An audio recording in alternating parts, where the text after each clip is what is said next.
Have you heard of the school-to-prison pipeline?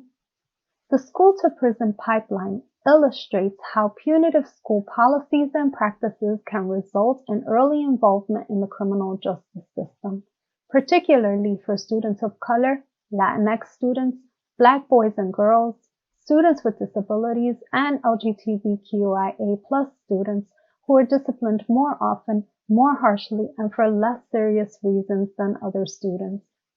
Like many schools in the United States, New York City schools rely on exclusionary discipline such as suspensions and expulsions. Law enforcement officers on school grounds can also issue court summonses or arrest students. As a product of the City University of New York, I am deeply committed to public education and academic research that contributes to the public good. My research stems from a deep desire to make schools safer, more caring spaces where children can learn and educators can teach more effectively. Today, there are schools actively working to disrupt the school-to-prison pipeline through the use of restorative justice. Through my dissertation research, I wanted to decenter unjust disciplinary practices by turning my attention to the use of restorative justice in schools.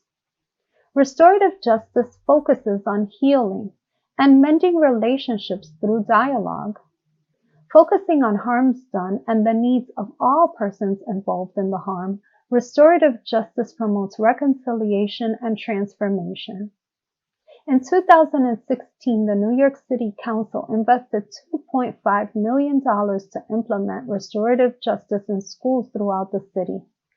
I traveled to schools located in all 5 boroughs to evaluate their implementation of restorative justice.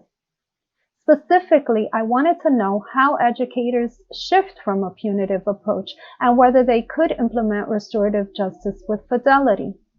Participating schools used restorative practices to build community, mediate conflict, and address harms by facilitating circle practice, which encourages deep reflection and dialogue.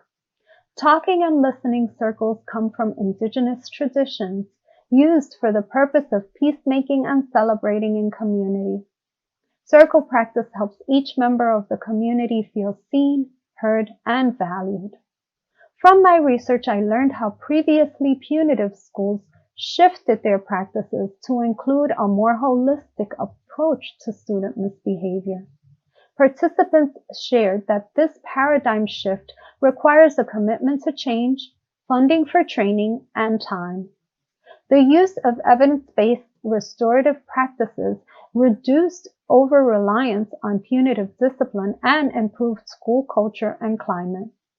My findings suggest that in order to effectively implement restorative justice, educators need a deep understanding of how poverty and trauma impact the educational experiences of students and an increased awareness of how racialized bias and inequity influence discipline practices. New York City is committed to scaling up restorative justice initiatives by continuing to provide funding and training to its public schools.